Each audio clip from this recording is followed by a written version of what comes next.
নাও তোলো এবার।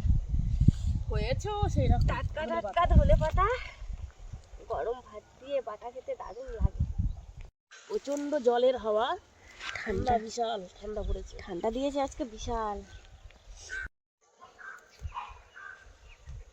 পুকুর পাড়ে এসেছি, জলের হাওয়া আরো ঠান্ডা।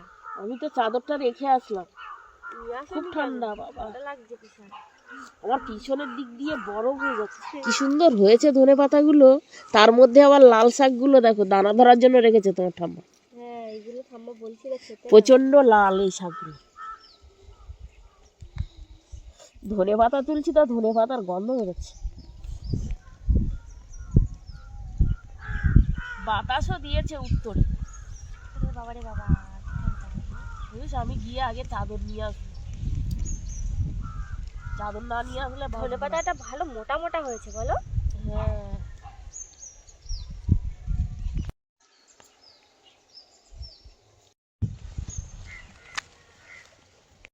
নমস্কার বন্ধুরা, দিশানের রান্নাঘরে সবাইকে স্বাগত। আশা করছি আপনারা সকলেই ভালো আছেন। আপনারা তো ধনেপাতা অনেক রকমভাবে খেয়েছেন, ধনেপাতা বাটা, চাটনি। আজকে পুকুরের গলদা চিংড়ি দিয়ে ধনেপাতা বাটা করব। আর তার সঙ্গে টেম্পু মাছ দিয়ে কাসন পোড়া ঝোল করব। কম তেল মশলায় দুটো রেসিপি আপনাদের করে দেখাবো আজকে। আশা করছি আপনাদের ভালোই লাগবে, সম্পূর্ণ ভিডিওটি দেখতে থাকুন।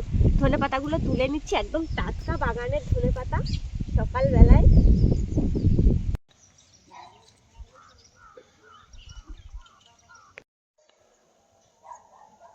পাতা তোলা হয়ে গেছে, চলো এবার বাড়ির দিকে যাই। অনেকটা হয়েছে, হয়ে যাবে এতে। কাঁচা লঙ্কা তুলে নিই। হ্যাঁ তো গাছে লঙ্কা হয়েছে, দেখো কি বড় বড় লঙ্কা, কি বড় বড় লঙ্কা দেখো, মোটা লঙ্কা বলো। হ্যাঁ কি মোটা মোটা যেগুলো একদম লঙ্কা। বেশি কালো হয়ে গেছে সেইগুলো হ্যাঁ এই গাছের গোড়ার দিকের গুলো নিচ্ছি। বড় দেখাচ্ছে কিন্তু মোটা তো, কচি থাকে ভিতরে। এই লাইনের কি সবগুলো মোটা লঙ্কা? মোটা আছে, সরু আছে। এই গাছগুলো সবে ধরেছে। এই গাছটা একটু সরু লঙ্কা।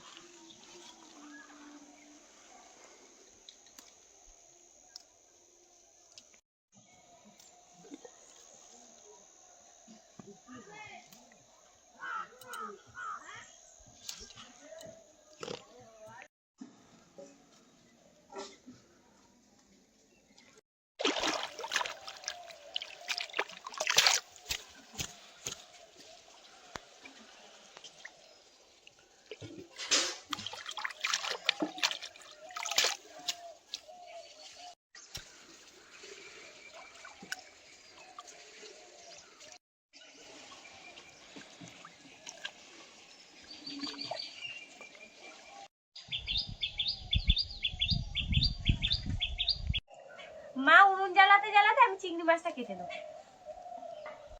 চিংড়ি মাছের ঠ্যাং দুটো কি লম্বা লম্বা, জ্যান্ত যখন থাকে কামড়ালে তো।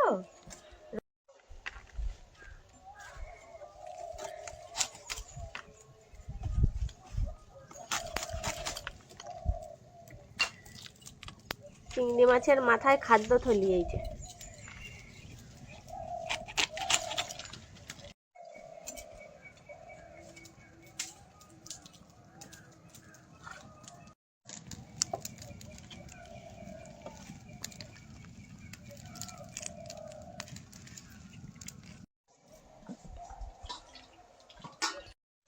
মাছ আর চিংড়িটা হালকা করে লবণ হলুদ মাখিয়ে নেব।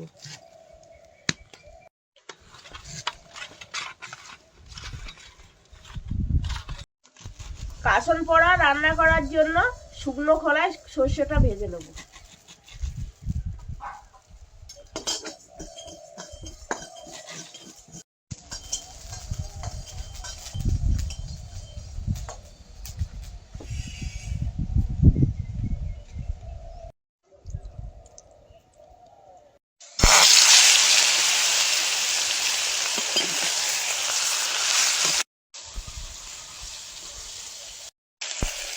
মাছগুলো হালকা করে ভাজবো। ঝোল তরকারি করার জন্য মাছ যেমন ভাবে ভাজি অতটা কড়া করে ভাজবো না, একটু হালকা করে ভাজবো। চিংড়ি দিয়ে কাঁচা লঙ্কা আর ধনেপাতা বেটে নেব।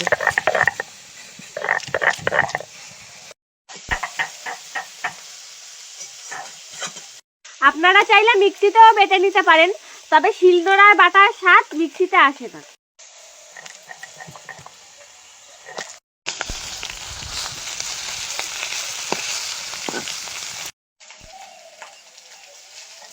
মাছ একদম হালকা করে ভেজেছি, এবার তুলে নেবো, না হলে কড়া হয়ে যাবে। এই তরকারিটায় মাছ হালকা ভাজাই ভালো লাগে।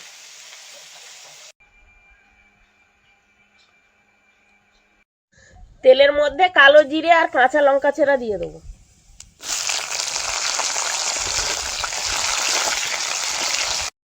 এবার ভেজে রাখা মাছগুলো দিয়ে দেবো।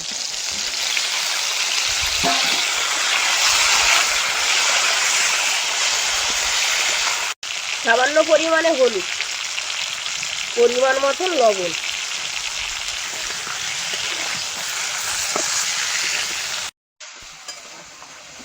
এবার জল দিয়ে দেবো।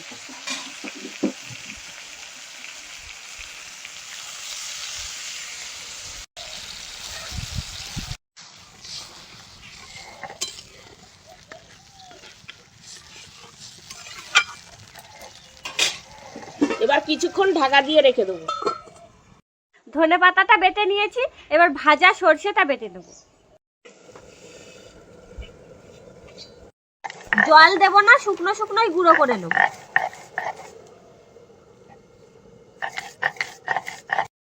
ভাজা সরষের থেকে সুন্দর একটা গন্ধ বেরোচ্ছে।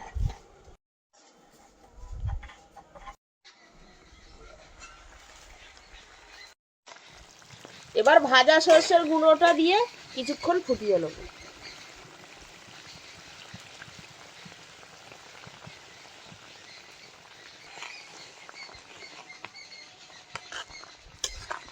এরকম আরো নতুন নতুন রেসিপি দেখতে আমাদের চ্যানেলটিকে সাবস্ক্রাইব করবেন, আর অবশ্যই পাশে থাকা বেল আইকনটি প্রেস করবেন, তাহলে আমরা নতুন কোনো ভিডিও আপলোড করলে নোটিফিকেশন আপনাদের কাছে পৌঁছে যাবে। আর কে কোথা থেকে দেখছেন কমেন্টে জানাবেন, তাহলে আমরা নতুন নতুন ভিডিও করার আগ্রহ পাবো। যদি ফেসবুক থেকে দেখেন তাহলে ফলো করে আমাদের সঙ্গে থাকবেন। লবণ, পেঁয়াজ কুচি আর সর্ষের তেল দিয়ে ধনেপাতা চিংড়ি মাছ বাটাটা মেখে নেব।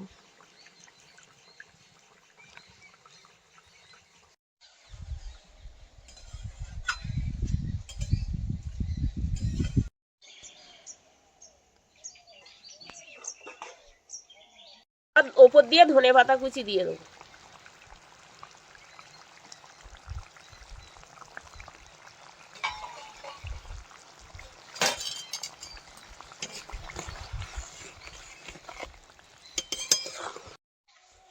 হালকা আছে, আর অল্প কিছু সময় ফুটিয়ে নেবো। তোমার তরকারি কত দূর? আমার ধনেপাতা বাটা তো হয়ে গেছে। তোমার তরকারিটা হলে তারপরে খাবো গরম ভাত দিয়ে সকালবেলায় ঠান্ডার মধ্যে। আমারও হয়ে গেছে তরকারি। না এবার নামাও তাহলে। নেবো।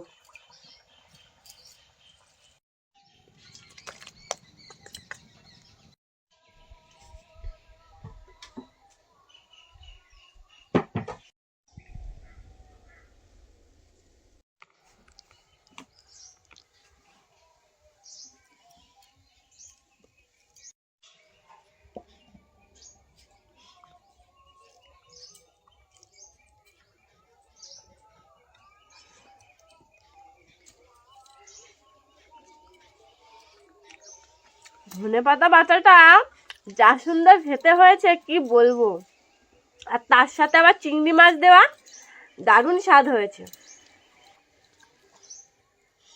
খুব সুন্দর লাগছে।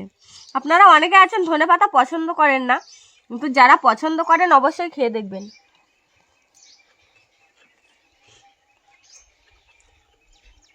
স্বাদ একদম মুখে লেগে থাকবে, এত সুন্দর লাগছে খেতে।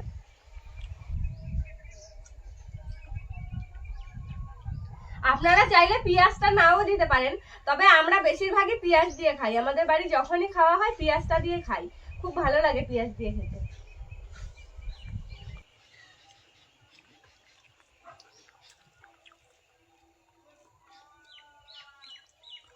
ধনেপাতা বাটার যে স্বাদ, চিংড়ি মাছ দিলে সেই স্বাদ দ্বিগুণ হয়ে যায়।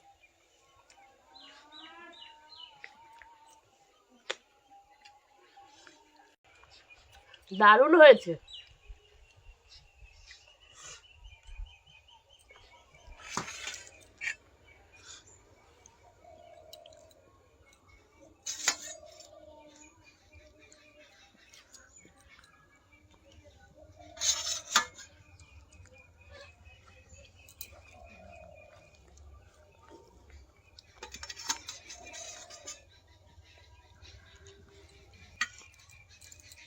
কাসন পোড়া ঝোল গরম ভাত দিয়ে খেয়ে দেখি মা কেমন রান্না করলো।